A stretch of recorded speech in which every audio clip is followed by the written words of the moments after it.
Welcome to Agile to Agility podcast with Milan Bajic. Major show alert! The very first value we wrote is individuals and interactions. Let's take this to another level.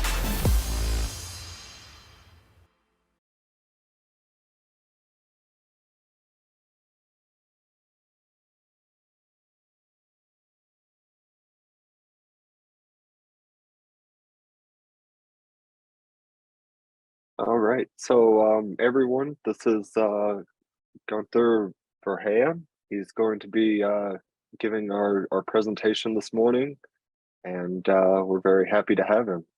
Thank you so much, Gunther, and we're looking forward to hearing you speak. Okay. Thank you very much, Stephen, for having me, and certainly also Emilia for the invitation to be part of this Agile to Agility initiative. Great. Okay, shall we get going? Everybody set? Yes, but you're not sharing your screen anymore. No. I was just Okay. trying to people not distract from what you were saying. Okay, cool. So as Stephen said, indeed, my name is Gunther Verheyen. By the way, I live in Belgium, in Antwerp, if anybody knows where that is. So over here now, where Stephen lives, it's around noon. Over here, it's 6 p.m. I don't know where you're all from, but anyhow, let's use a very neutral expression and let's say good day to everybody. That might be morning, might be noon, might be evening. I don't know, maybe even night in some places of the world. So this is the Scrum Master's Toolbox conference. So let's think about a couple of things about Scrum Masters. And I've got sort of two titles for my presentation, which is probably not done, but I started calling it the Future State of Scrum, and I'll try to explain what I mean with that, the Future State of Scrum, and how that sort of flows into what I call moving Scrum downfield, of moving your Scrum downfield, moving our Scrum downfield. So the idea is the following. So this is just a little bit about me. This is a little box I have in my home office. It's something I'm very attached to, quote, let's say, life isn't about finding yourself, it's about creating yourself. That doesn't just apply to life as far as I'm concerned, but also to Scrum. Scrum is not something you just find out there. It's not just going to come to you, whatever. It's not just, you will not just find it by sort of like reading the Scrum guide or so. Scrum is about creating it yourself. So Scrum, how can you learn the game of Scrum? By playing, by going out there, by doing it. And the fact that a lot of people are discussing all these nitty-gritty details of the Scrum guide over and over and over and over and over, it seems to they allow that to impede them from actually starting to play the game and get to know the game.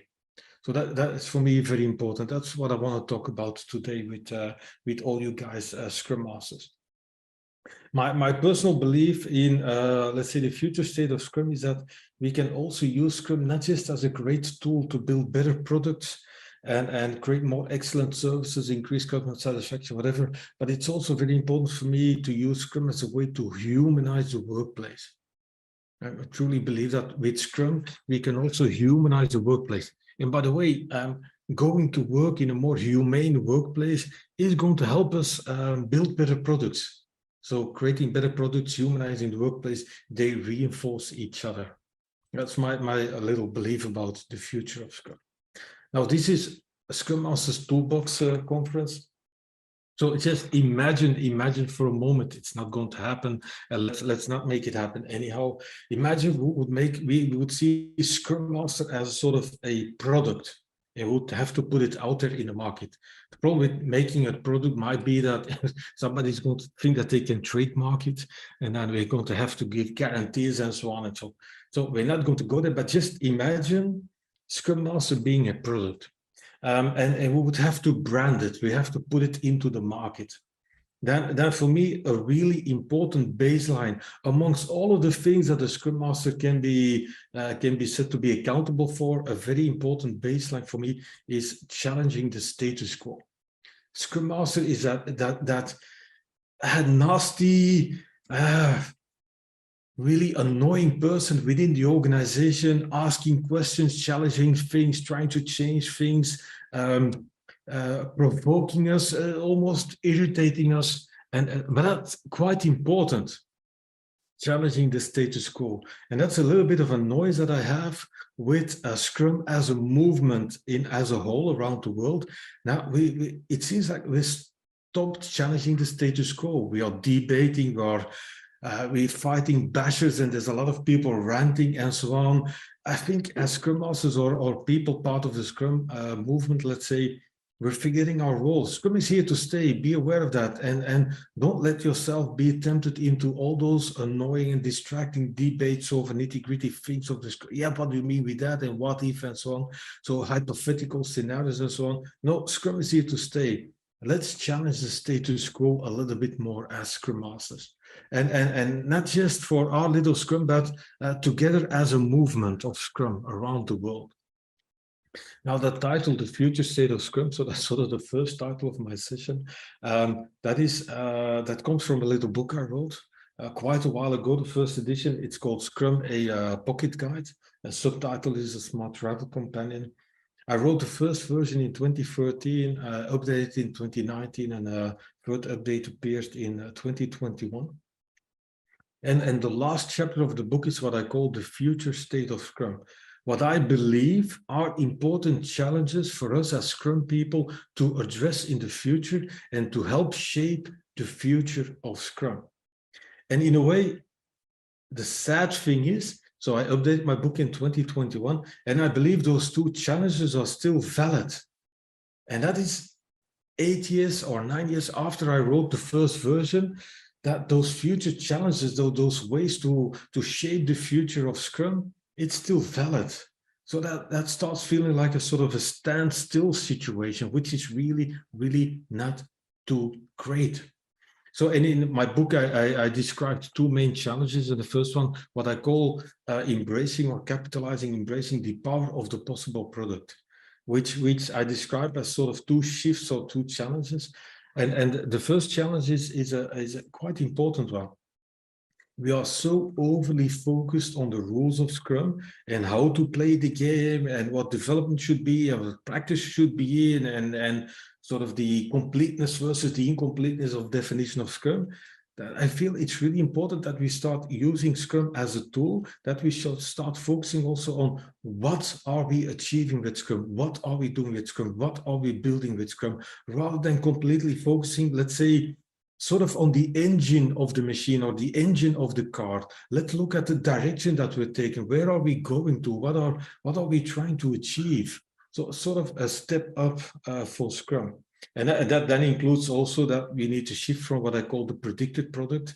So the product that has been completely defined, all features, all functionalities, all things that should be in there, whether or not described as user stories, let's say for the next 6, 9, 8 months. That is sort of a predicted product, that trying to predict anything that should be in the product, in our view, too long up front, makes us forget that there's probably going to emerge options, possibilities throughout the development process.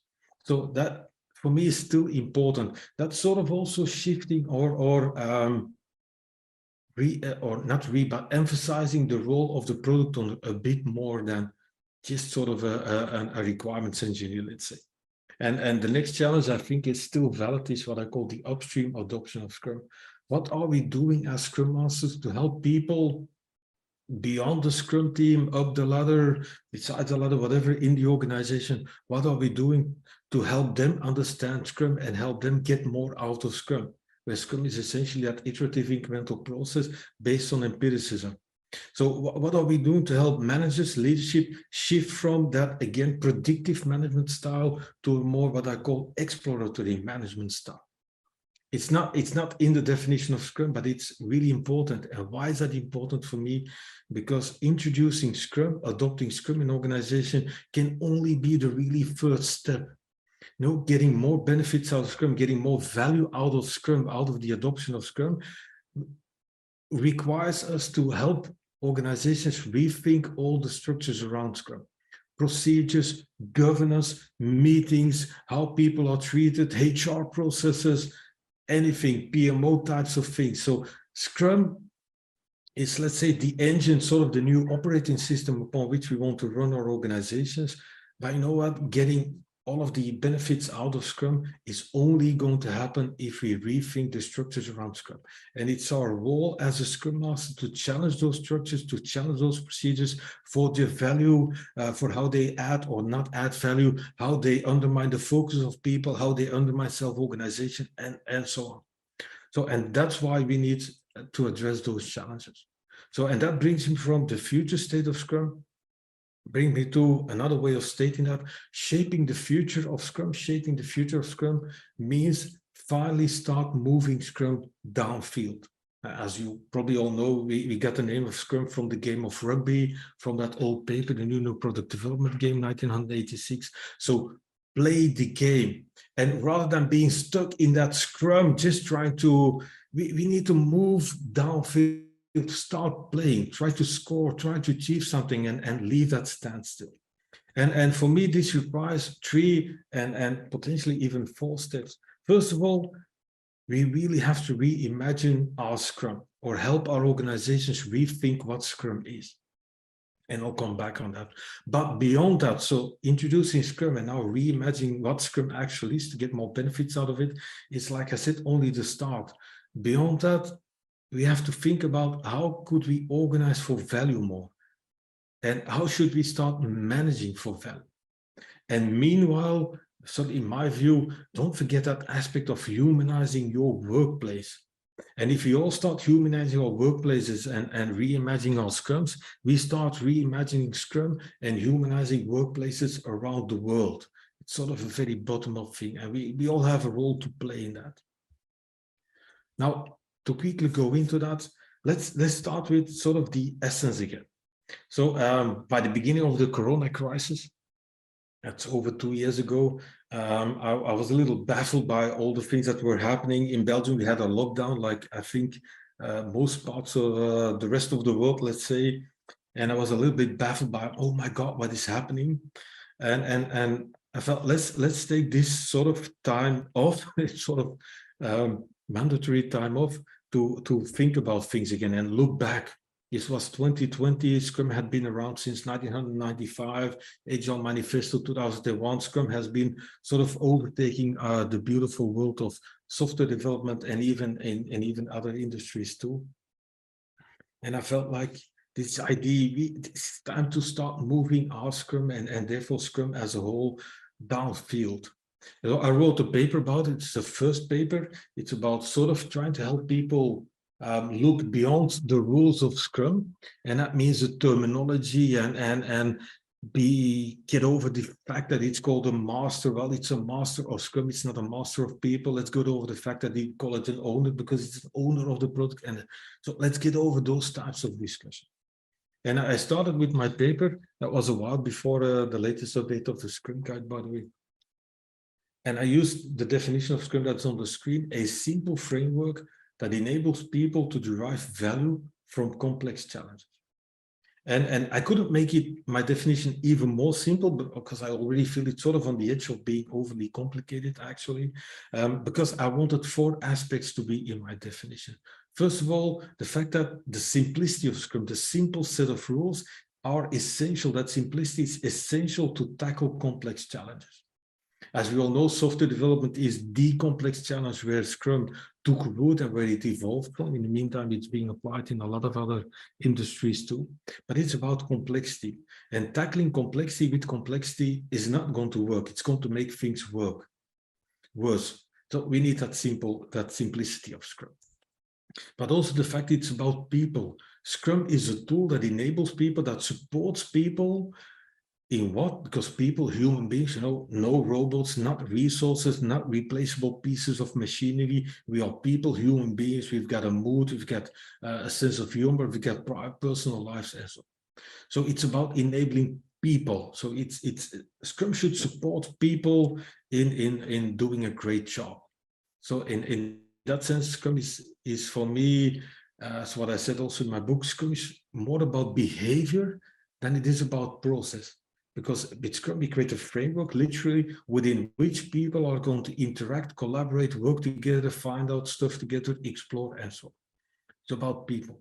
But the purpose is to what we call to derive value. So it's not about volume. That's what I wrote in that paper. So value, that is a very different driver than volume is. Value is trying to do the right things that have an impact, that increase things like maybe customer satisfaction, that is an outcome of the work. And we should be focused on the outcome of the work, not just the output. We have to create output, but more on top of that, we want to look at the outcome of our output. Output in a way is volume. The idea of Scrum is not to do more and more quickly, because you could do a lot more with Scrum, but if you're driving in the wrong direction, not helpful. You're fooling yourself by thinking that you can do more. It's more about doing the right stuff. So that idea of value, I think, really important. I think about half a year later, the update of the Scrum Guide was there. I think my definition is still much in line with what Jeff and Ken wrote in the Scrum Guide. Yeah. Now, what is also in the Scrum Guide, also in my paper, value, how to deliver value, you need a sort of vehicle to do that. And in a general sense, in Scrum, product is the vehicle to deliver value. Now, I've put product between little quotes. Why? Because product, you have to see that you can see that in a broad sense, and also not in a broad sense. But let me explain. In a broad sense, why? Because it can be a tangible thing, it can be a non-tangible thing, it can be a physical good, it can be a physical product, it can be a digital product, it can be a service. It's not in a broad sense. Why? Because there's a lot of things that people could identify or define as a product. And what I found in a lot of organizations is, if they even think about product, what they call a product is often a sort of sub-product. It's a module, a part, it's a part of the final product, and nobody's minding the overall product. That's why I've added, for me, product in Scrum only makes sense if it's a good, a service, tangible, non-tangible, digital, physical, whatever, but if it provides value to the end users, to the consumers, to the people consuming the product. Not to another team that have to continue the work that we have been doing on our sub-product and our component or whatever. And that's for me important. So it's about value, and product is the vehicle to deliver value. Now, what is so scary about that? In a lot of organizations, certainly larger organizations, when I go in, they've got lots of Scrum teams around. They've sort of moved everybody from being in an old school team or a specialized role, whatever. Everybody's now part of a team, but nobody's thinking about the product that they're working on. You've got all those micro teams handing over work to each other. And in the end, it looks like they work on the same product, but it's not sort of made explicit. They're not aware of it. So reimagining your Scrum means think about your product first. Identify what the product is for which you want to use Scrum, because Scrum is going to help you derive value from your product development. But if you have no idea what your product is, that's not really helpful. If needed, and if your product is really too big, slice it and identify some sort of autonomous part within the product that you can work on as a start. So, and if you've identified your product, then start with identifying what does it mean for us to create a done version of our product? What does done mean for this product? And that should be sort of at the start, not later on. And then reimagining your Scrum means reimagining your Scrum for that defined product or slice. Make your product backlog. Try to feel, taste, sense what's in the name. Make it the product's backlog. Make it a backlog of a product, not a backlog of a team or a strange collection of requirements that come from all over the place. Make it, feel the term, make it the product backlog. So know your product, and I make sure that you've got for your product a backlog that holds all the work that a product owner thinks is going to bring value for that product. So make your product backlog not just the product's backlog, but it's also the single source of work and progress. And then rethink or think again about those Scrum accountabilities. Again, what's in the name? Product owner. do you have an owner of the product? That means, do you have a product in the first place? You have a backlog for your product, and you have a person that has the accountability of owning the product.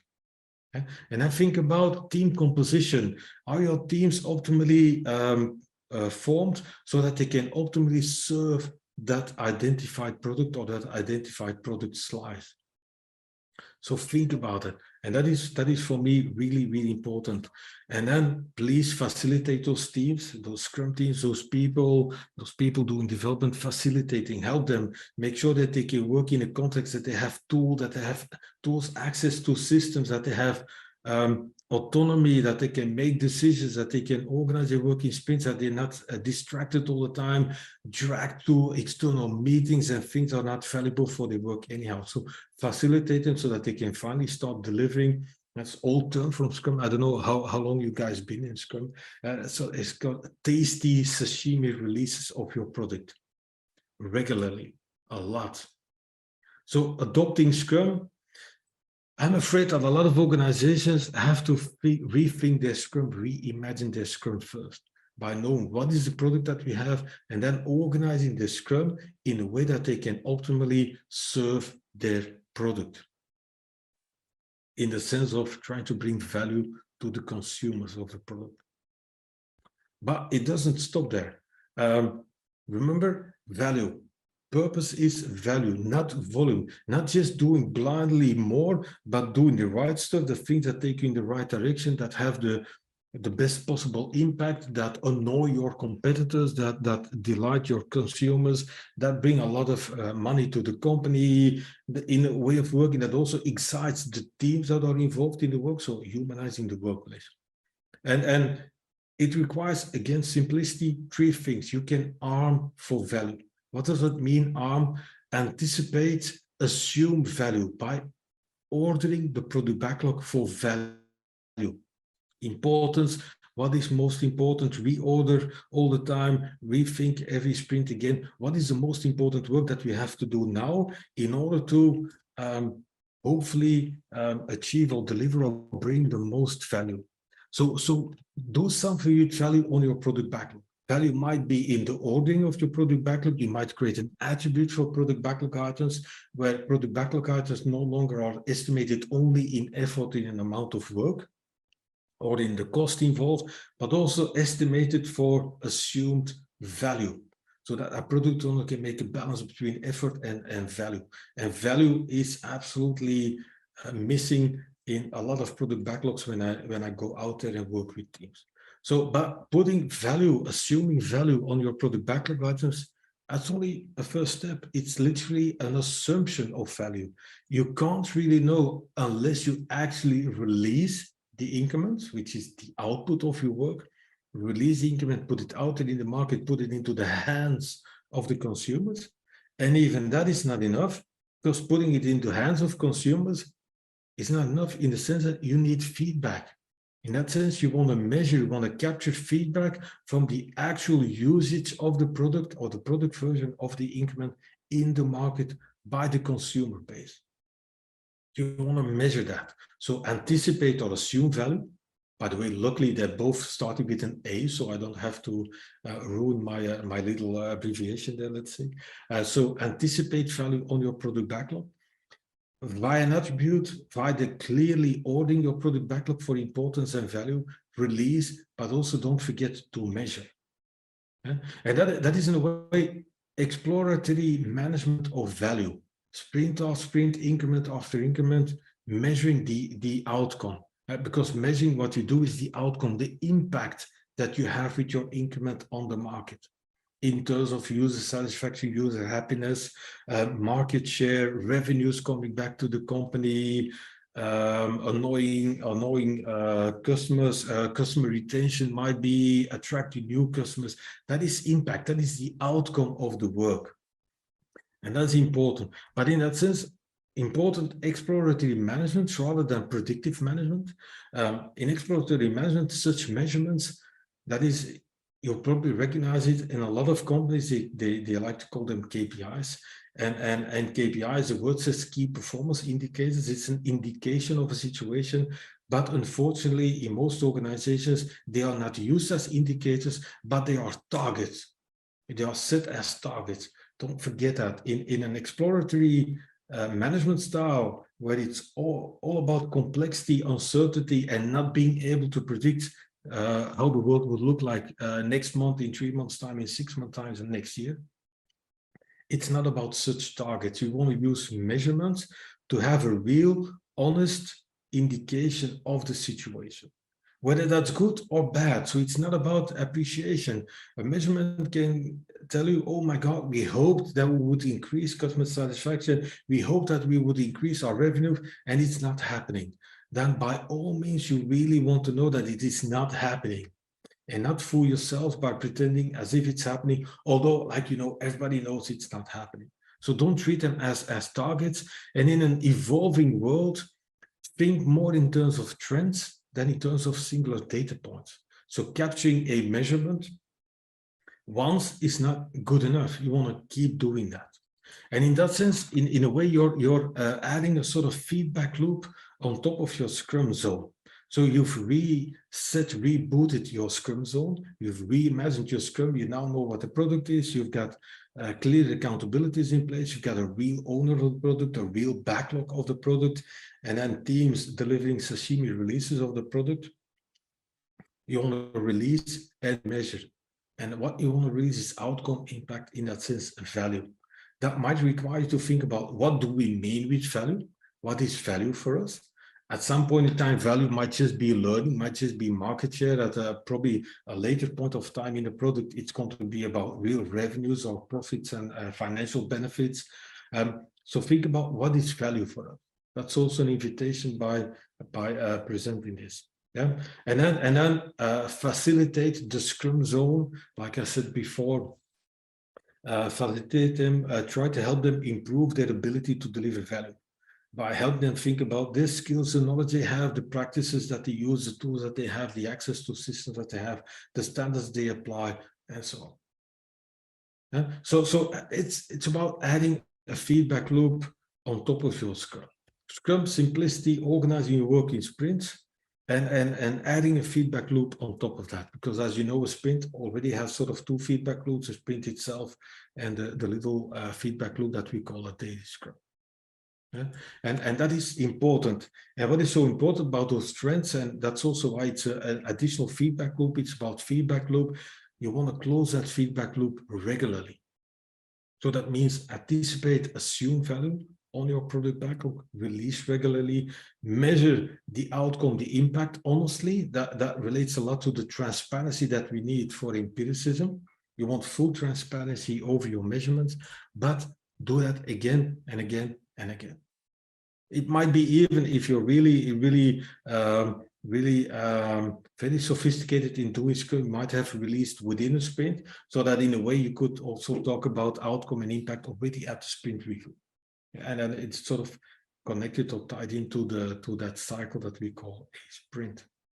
So think about reimagining your Scrum, know your product, define what means done for our product, but also define what means value, so that you can focus on that, you can work towards that, so that you can optimize for value. And value means doing the right stuff at the right time. That is not about being busy. It's not about filling your hours. It's about doing the right stuff at the right time. It's not about volume either. It's not about that sort of old school thinking of utilization, which is sort of being busy. Yeah? Sometimes we keep people busy by asking to do stuff that is really not important at this time, but hey, who cares? They have to be busy because we're paying them for that. Maybe not really the atmosphere or the spirit of Scrum, let's say. So managing for value, reimagine your Scrum, and now how to look at that from sort of the management perspective, what I call managing for value. Now, the definition of Scrum, we all know Scrum comes from that old paper. Now, in that old paper, the new product development came, 1986. Like in the Scrum Guide, in that paper also, they don't say what management should look like. They don't say how an organization should be organized. But already in that paper, they said explicitly, maybe you should add something to that in like that in the Scrum Guide, I don't know. But they said explicitly, you know what, in order to get really benefits out of this process that they called Scrum with those 6 characteristics, self-organization, building instability, and the things that they highlighted over there. So they already said organizations need to adopt a management style that promotes this process. That means they've already told us that you cannot successfully adopt Scrum without rethinking how management works, how leadership works, how procedures are set up, how governance works, and so on. Now, I've got some exciting news, let's say. So this is the result of a survey that was done by the Boston Consulting Group a few years ago. They have been checking in with managers about sort of their happiness or their satisfaction at work. And the results were quite, let's just say, quite depressing, actually. Now, we all think we are Scrum Masters, we work with teams, we are involved with people on the work floor all the time. We think that we are the only ones really unhappy. So the good news is that is not true. Managers are also not happy too. Now, doing something about it is probably even more important. So in that, what turned out in that survey, that managers that were part of the survey, that only 37% of them said that they wanted to remain a manager, let's say the midterm, somewhat longer term. That means, you know what, I can't keep doing this for the rest of my life, which is sort of, in a way, sad. And so that is for people in a management role. Now, people actually being managed, let's say managed employees, only 9% of them really aspires to become a manager themselves over the midterm or the somewhat longer term. So it doesn't seem to be a very attractive thing, not even for the people that are already doing it. And what is the biggest dissatisfaction that came out of that survey? You know what? No matter where I am on the ladder of the organization, unless maybe on the executive level, let's say, no matter where I am, I'm only expected to implement decisions, to enforce decisions that are also imposed upon me. I've got no autonomy, let's say. I've got no freedom to make decisions. I have to implement decisions that come from one level up and that are then imposed upon me. And if you think about humanizing the workplace, by the way, there's also, remember, intrinsic motivation versus extrinsic motivation. A lot of those managers or people currently in a management or leadership position say, you know what, I had to do this, and it's the only thing that I could do, what I can do in order to make some progress, earn a little bit more money, grow within the company. So that's not, as we know, the humanized workplace would thrive on intrinsic motivation, money, status, a bigger company car, I don't know what, extrinsic motivation. At some point of time, they will become toxic if you don't add a sort of intrinsic layer to them. So really not good. Now, people really not happy. On the other hand, there was also some good news in the survey. The same people currently in a management position, they were also asked now if the way that you have to perform your role, fulfill your role currently, is not what you would like to keep doing in the future, it's not what you think it should be, what should management then be about in your view? And those people said, and rather than having one element like the dissatisfaction that really jumps out, they said, well, you know what, the 5 things that I believe management ideally should be about helping team members develop themselves professionally, develop their skills, grow skills, and give them feedback that helps them develop as professionals. Eliminate obstacles that are hindering them, that are blocking them, that are preventing them from moving forward. Facilitate them. Facilitate in the sense of eliminating obstacles for them, helping them eliminate obstacles for themselves. And rather than telling people what to do, set goals. Provide some view into the future. Where do we want to go to? What are we hoping to achieve somewhere in the future? Rather than detailed predictive plans. And rather than implement decisions, make decisions. We believe that management should be involved in making decisions and not just implement decisions that are imposed upon them. And then create meaning. Think about purpose, goals, purpose, meaning, and from purpose, goals, meaning, facilitating, and so on, motivate teams. Create an environment where people love to come to work again. And I don't know how familiar that sounds to you guys, but it sounded enormously familiar to me, because that is a sad thing. This is about Scrum. With Scrum, we have an answer on this. We can help people, not just teams, but also management.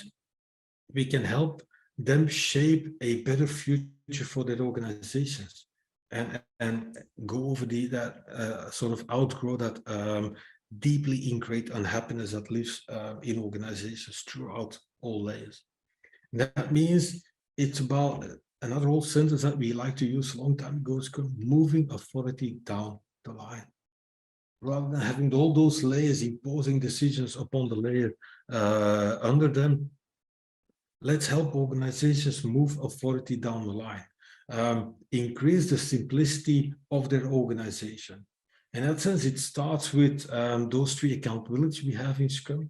Remember that paper, Moving Your Scrum Downfield? It's from before the latest update of the Scrum Guide. And by then I took the liberty to keep product owner in place as a term and Scrum Master in place.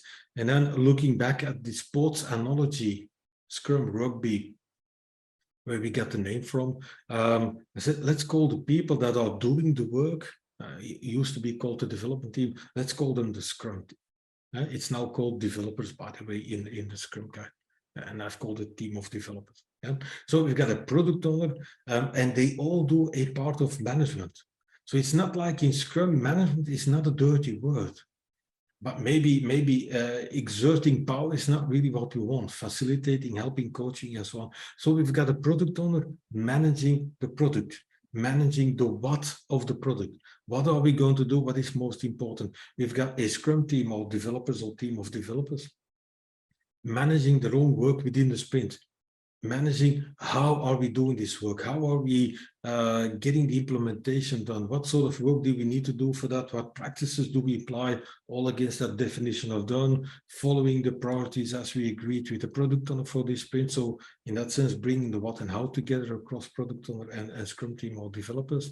So we've got people doing management. So we've got a role, accountability, managing the what. We've got an accountability managing the how, and we've got a sort of game master or the Scrum Master for that, facilitating the game, helping people get more out of the game, or like I said,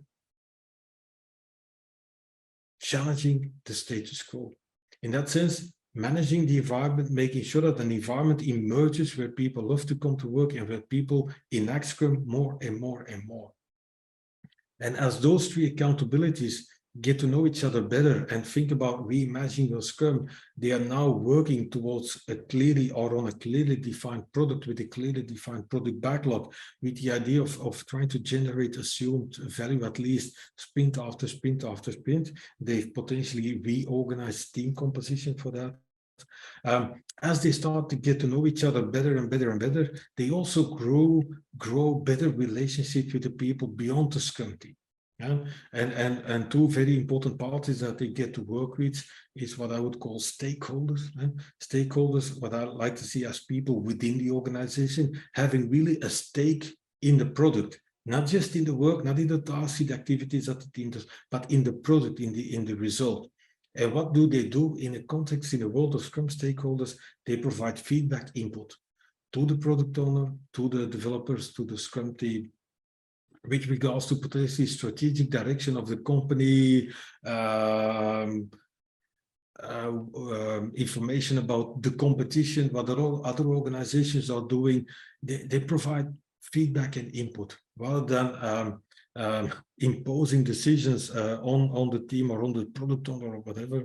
They help the team figure out what is important, or what are important changes out there in the world within the organization that are important for you guys to know. Yeah, and then often overlooked, I feel, consumers. Sometimes you could say consumers, specific type of stakeholders. I like to see them as separate because they're way too important. They're not just stakeholders, they are the consumers. They use the product, they use the features, they try to They have to come up with workarounds. They have to struggle with the manuals or the whatever work instructions that we give them. Yeah? Again, they provide feedback, they provide input, not about strategic direction, but about the usage of the product. Oh my God, yeah, I understand why you build like this, but I would prefer it to be like this. Very important feedback for future evolutions of the product. So, and this is moving authority down the line. So we've got a sort of autonomous Scrum team having great, fruitful relationships with both stakeholders and consumers. That is challenging the status quo in the sense of challenging the current setup of a lot of organizations in order to help them get more out of Scrum, more value. So by focusing on value of the product, getting more value out of the adoption of Scrum. So in that sense, sort of a future organization form for me is what I call product hubs.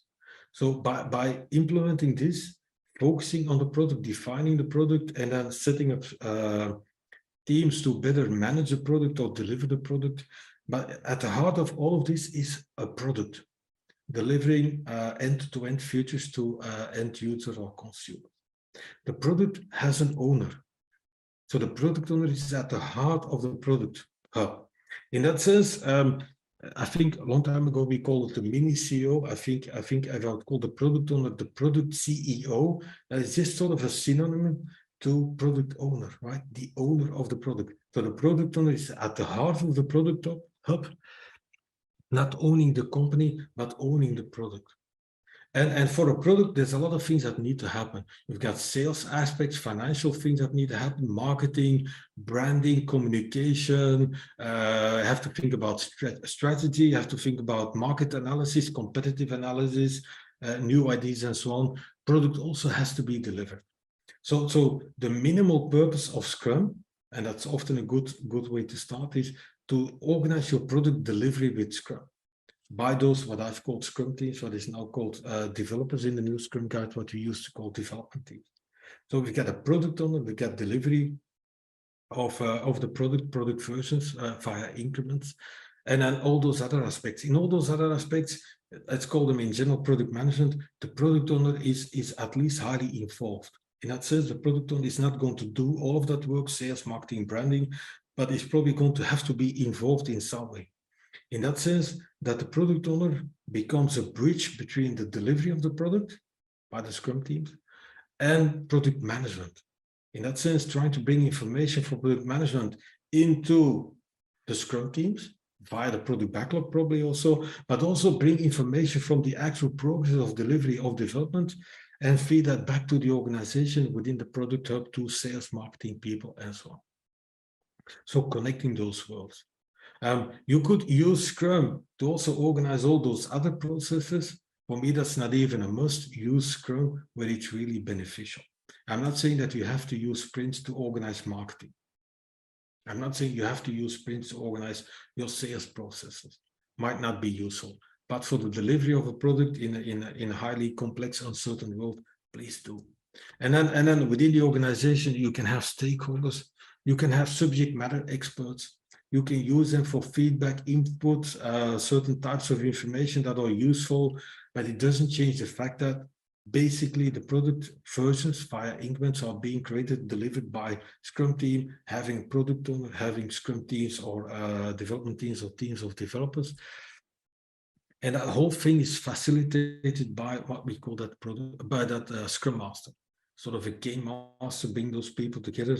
In a bigger product hub, you might have several Scrum Masters. Depends a little bit on how many teams of developers that you have in place and how much facilitation they need and coaching and support and guidance and so on. But at least there's a Scrum Master or several Scrum Masters to facilitate this whole product hub. Also emphasizing thereby the fact that Scrum Master, as Scrum Master, we are not just servant leaders for within the Scrum team. We are also servant leaders for the organization. It's our goal to also help the organization understand Scrum, get more out of Scrum, rethink their role, reimagine their Scrum, but also reimagine the organization around Scrum. And that's much more important than dictating that Scrum Guide says this sort of terminology and so on. I think we can expect Scrum Masters to be sort of ingrained with Scrum, and that sort of, they should be able to almost transcend the specific terminology and go to the spirit of Scrum, the underlying DNA, and so on. Yeah? And in that sense, if you think back about the new product development game, where they said you have to adopt a management style that supports this process, and that what they called Scrum, with those 6 characteristics, by the way, very focused on self-organization. So later on, certainly Ken but also with Jeff, they added empiricism to that. So the regular process of inspection adaptation. So self-organization, empiricism, that is Scrum.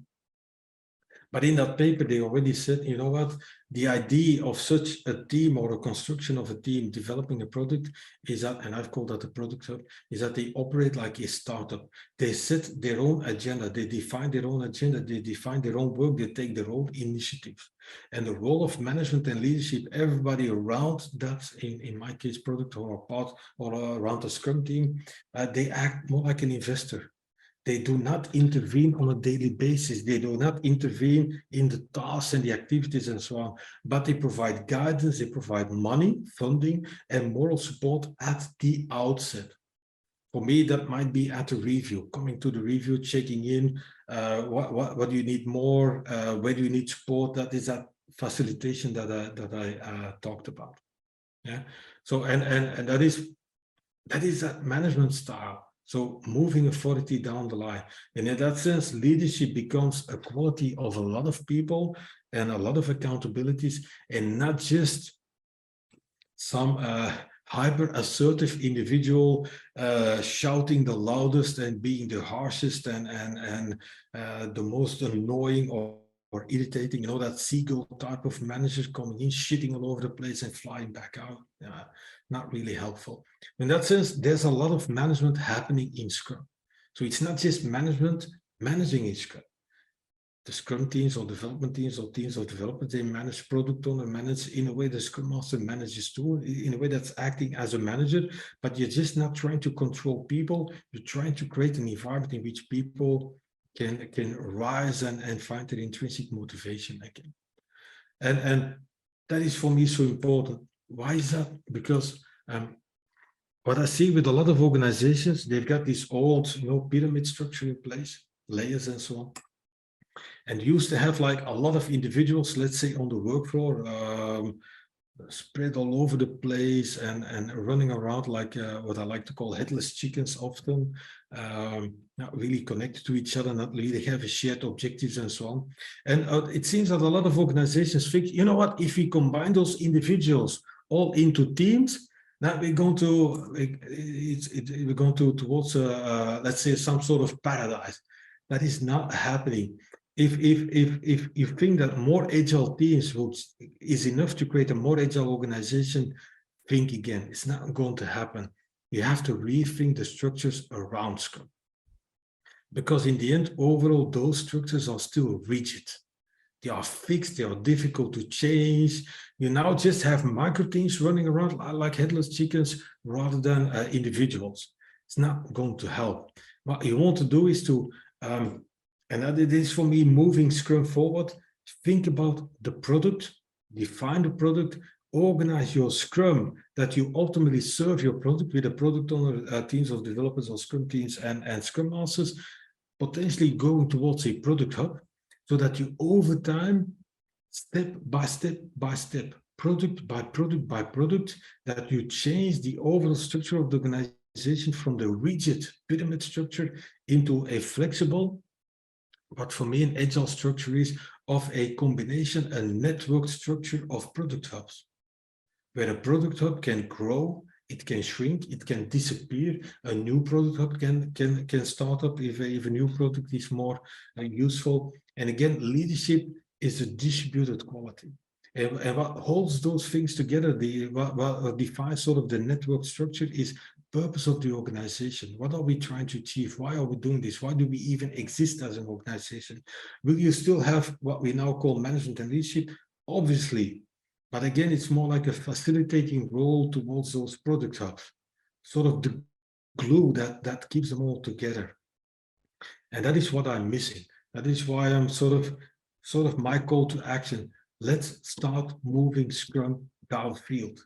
Let's stop discussing the rules of the game. Let's start applying the games. Let's, as Scrum Masters, help people see the beauty of the rules and how to get more out of them by updating the structures or rethink the structures around Scrum. And I think towards a networked structure of product hubs, which in a way is also a scalable structure, as I described.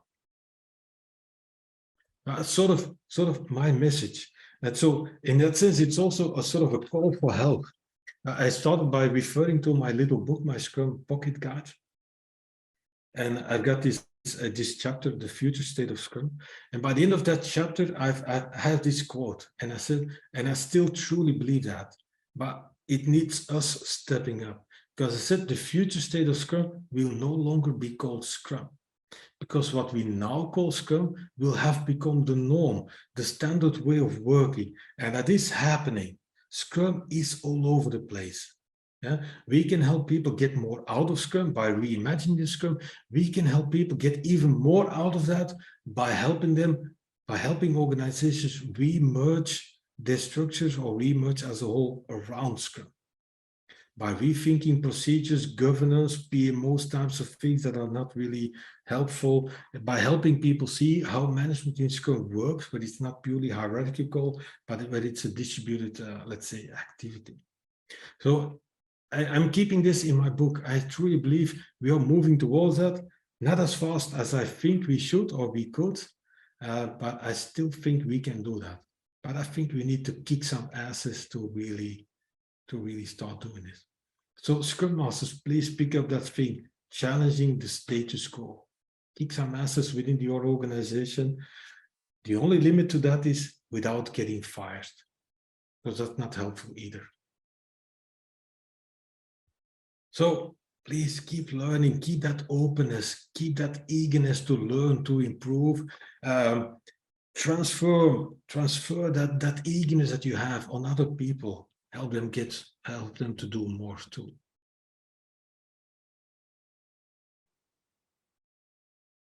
That's what I wanted to talk about. So what I call the future state of Scrum, I'm rephrasing that a little bit, moving your Scrum downfield. Start playing, move upon the field, move towards the goal, get out of that Scrum situation where you have the two teams facing each other. Start to play, stop the debates, ignore the ranters, ignore the bashers. They've already lost anyhow. Well, thank you. Awesome. Thank you very much. You're welcome. I hope you liked it. Thank you. And I Loved hope it it. gave you some energy again to go out there, get some things done.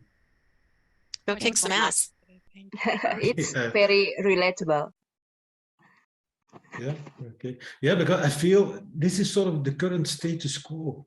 So we've got now all these agile teams around, and we call them agile teams. You can't even call them Scrum teams, where Scrum is more tangible, it's actionable. Scrum will help you become more agile. And I feel we're stuck in this status quo. And I think challenging the status quo by trying to move Scrum as a whole, by all of our efforts, trying to move Scrum forward. So I have a question, please, and thanks for the content. It's really, really helpful to me.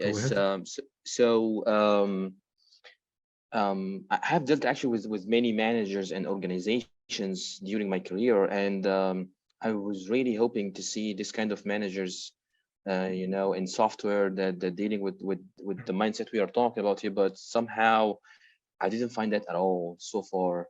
And while talking also about managers, now managers are, could be old people, age or so. So it could be very, very hard to convince someone with, with a different approach or a different thing, which is making, changing the way is very challenging to some extent. It could be impossible. Unfortunately, this is my experience, so. I agree, and it's my experience too. And I've got a couple of things I would like to share. First of all, I personally, I don't see a relationship actually between age and agility. I've seen like old people become really agile and really find, oh yeah, my God, this is what we used to do like 30 years ago. Let's go back there. Oh, that was great, that way of working.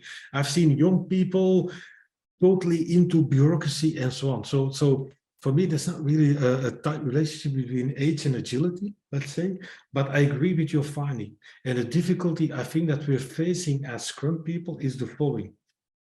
So the Scrum Guide doesn't describe how an organization should look like. And I think that is good. It shouldn't, because there are so many organizations, there are no blueprint, cookbook, whatever models that we can say, this is how you should organize. So it is a sort of a venture, a journey of discovering that for yourself. Now, then we face this often, I don't know, things like status, job security, and so on. And it seems that often people climb the ladder within an organization and then they start taking themselves like really seriously. Oh, I now have to be rational. I have to be cold all the time. That means they often think that I'm climbing the ladder. I have to leave my personal, my human side behind me. Although often when I talk to them, they're like real great people. They care about the well-being of their people too. But for some reason, they don't get to express that in their work. So let's treat those people as human beings too. And maybe along the line, help them think about what is management about? The well-being of people, the well-being of the company, how to best achieve that. So it's going to be a slow path, I agree, but I think we should do more work on it. Otherwise, and that's sort of my message of challenge and status quo. But I do, unfortunately, totally relate to your observations. It's not an easy thing. But it doesn't mean we should stop doing it. Yeah, thank you for that reply. Thank you. Yeah, well, what has often helped me, by the way, in talking to managers, or often even CXO, things with works and so on, almost, it sounds strange, but sort of approach them as equals. It sounds strange because if you go up to them and sort of looking up, like you're already putting them sort of on a pedestal, don't do that, because unconsciously it already confirms to them, I should be the boss. In that sense, treat them as humans, as people too, treat them as equals. So approach them as equals. That sense, give them all the respect. And believe me, most of them really care about the well-being of people, but they've lost the ability or the possibility to express that. So let's help them find that part of themselves again.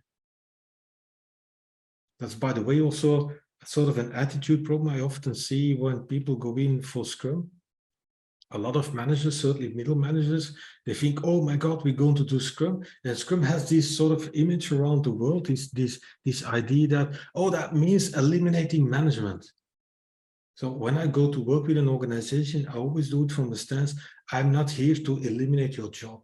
I'm here to help you find a better way to do your job and potentially do that again. So think about that survey from the Boston Consulting Group, where managers said, ideally management should be about this. Well, a lot of managers, for me, certainly middle managers, would be great either Scrum Masters or product owners. The reason that they are not doing it is because of status, money, career, and so on. So let's try to create a situation where they can do something that they really want to do without having the feeling of being demoted. I really liked your terminology of an exploratory management. It's that mindset shift from management perceived to be the people who know everything already versus we're always wanting to learn more because the world keeps changing and we have to keep adjusting. And how do we learn how to help our people more to work better in the Scrum, right? Yeah. So it's a great, I really like that terminology. Thank you, Russ, very much. But it's also, again, sort of in a way tied into that observation again. I would hope that term in a way also inspires those people. Oh yeah, I don't have to, that's something we've been hoping with Scrum for, I've been doing this for almost 20 years now. It's something that we hoped that manager would see as a relief, all that weight from their shoulders. But unfortunately, that seems to be a little bit naive. but I like naivety. From naivety, we can change the world. Yeah.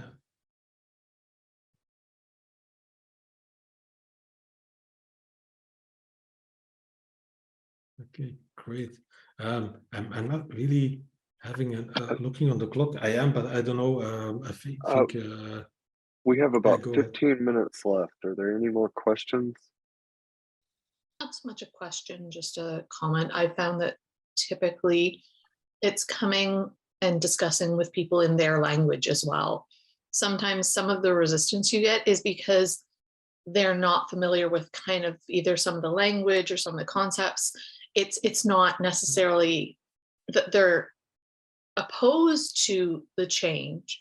It's that they just don't quite understand it, how they fit in, where they fit in, that kind of thing. So sometimes it's more about changing how you approach them and having that agility to understand where their mindset is at and then adjusting so that you can have that conversation on a level that everybody understands what's going on. Yeah, absolutely. I think in sort of traditional coaching terms, it's called meeting them where they are. Also, is so the expression? Yeah, and in that sense, I've had some eye openers in workshops with people that they see, oh, so Scrum is not about giving up control. It's not about total risk, but they get to see how to mitigate risks in Scrum differently. Not by breathing down people's neck all day long, but checking in every 2 or 3 weeks with the team. What is happening? What have you done? How can I help you? And so on. So in that sense, it's tied into what you just said. So in that sense, it's okay to talk about control or risk, but explain how you get control, how you mitigate or manage risks in an environment of Scrum. Yeah.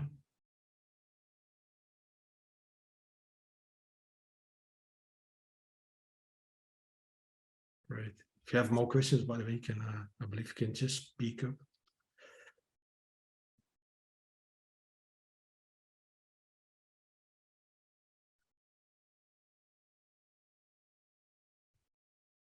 And looking at, by the way, the chat, somebody says management needs to be in on these talks. Yeah, that's true. But if I translate that also to sort of the inside of an organization, what I see is a huge challenge for a lot of Scrum Masters about Scrum Masters. Same for product owners, by the way, but also for Scrum Masters to get recognized as somebody familiar, a master of Scrum. Somebody that if anybody has a question with regards to Scrum, we have a person for that, or we have several persons for that. Go talk to them. So a lot of Scrum Masters are having difficulties getting recognized, let's say higher up in the organization, as the one who knows about Scrum. And that's also something, sort of like my quote is in the back there of my room. So life is about creating it yourself. So the challenge is to not sit around as a Scrum Master waiting for the moment that you will be recognized as somebody with mastery in Scrum. Do something about it. Try to get yourself recognized. Try to get sort of that foot in the door, almost of the management team sometimes. That's really great advice. I asked the question, I was asking how you manage risk in Scrum. Yeah. Well, risk in Scrum is for me managed in the fact that we organize work in short cycles that we call sprints.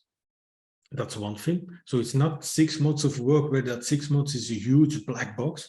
So it's only 2 or 3 weeks of work, max 4 weeks. That's one aspect. And the second aspect is, and that is very important, we deliver a done piece of work no later than by the end of the sprint.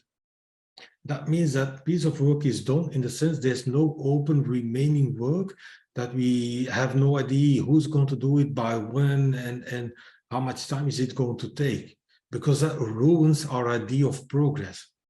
And that's in line with what the Agile Manifesto says. The primary measure of progress is working software, or in our world of Scrum, working increments of your product.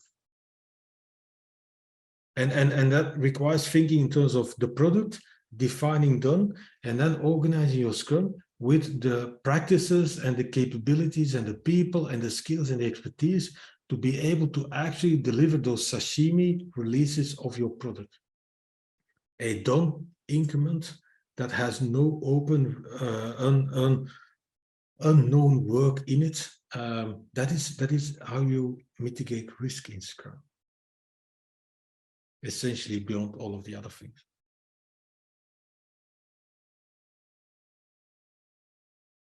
Does that help? Yes, thank you very much, Gunther. Thank you. And that is again tied into that observation of managers. Risk mitigation in Scrum is not compliance with the upfront predicted plan. That is fake, because people are probably lying anyhow.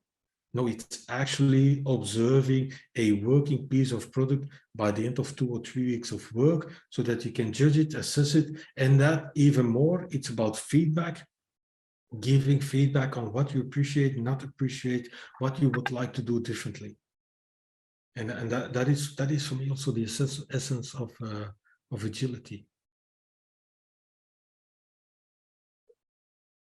And thanks to somebody in the chat window saying, you should definitely read Gunther's book. I can only agree with that.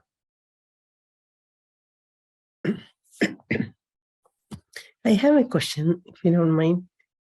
Go ahead. So if the management is pushing for the predictability from the Scrum teams, and the Scrum teams want autonomy and freedom, and they don't want to look at the metrics kind of offend them. How do you bridge the gap of supporting as a Scrum Master or an Agile coach to enable the teams and then also kind of get a buy-in from the management?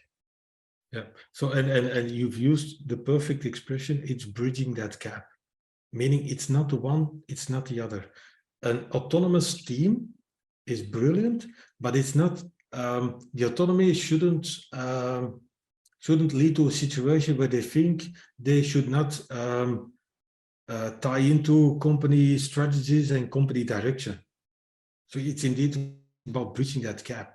So a team using autonomy to do whatever they want, that's sort of disconnecting themselves from the wider organization, not helpful.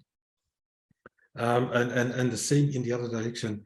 As a Scrum Master, get recognized as somebody who knows, who can explain, help people grow, develop better relationships, making sure the product owner invites the right stakeholders to the review. At the start of the sprint review, remind everybody of what the event is about collecting feedback based upon the discussions over the increment, the work that has been done and so on, that it's not about assessing tasks and estimates that were done or not done within the sprint. It's about, so trying to get people to actually collaborate. So sort of set an atmosphere, at least for the sprint review, because that is where people, let's say, formally get together. Set an atmosphere for the sprint review so that people know what the sprint review is about. And then have lots of conversations with people outside of the sprint review. Ask questions, challenge them. Ask questions to, I don't know, the Scrum team. Yeah, but how do you think this would feel as a stakeholder? You behaving like this. The other way around too, talk to stakeholders or managers. How do you think this feels with those people? You've hired them for their professionalism, for their skills, and now do you think you can do development better than they can do? So there's plenty of questions you can ask in an open way. They can be quite provocative questions, but if, in my view, I'm from Belgium. If you ask them gently and politely, sort of they lead, let's say, to less irritation. So ask questions, get people to talk. Be sure that you're not sort of the one conveying the message from party A to party B and running around all the time. Get people to talk to together, coach that, facilitate that conversation. It's a long process, step after step after step, sprint after sprint after sprint. Thank you, Gunther. That's it. Hi, Gunther. I have a question. Mhm. So since we are talking a lot about observing the environment, the teams, and also the system, do you have some suggestions like on how to make good observations as a Scrum Master and without the assumptions? Um, in a way, I think sort of indirectly. Let me sort of bring your question to another thing that I see a lot. Also, again, that sort of debates out there, social media and so on. How much teams can a Scrum Master handle? And then people say, yo, no more than 2, no more than 3. And I'm like, who knows? By the way, yeah, this is sort of a flip chart about what I call multi-team Scrum. You don't know. You've got a number of teams building a product, and then you will need at least 1 Scrum Master to facilitate the ecosystem, let's say. You might need more Scrum Masters depending on the needs of the teams. In that sense, why I am sort of in favor of making that sort of in the moment decision is it's not about business. It's not about utilization.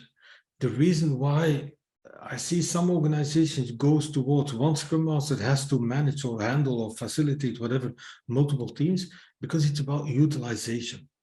Scrum is not about utilization because of what you just asked me. If imagine Scrum Master, you have to sort of work with 3 teams at the same time. That means you run around from team 1 to team 2 to team 3 and so on. That means as you're working with team 2, something really important might be happening with team 1 that you haven't noticed, that you have no idea. Yeah? So try to work with not too many teams at the same time, because it will avoid you from doing observations that might be really important.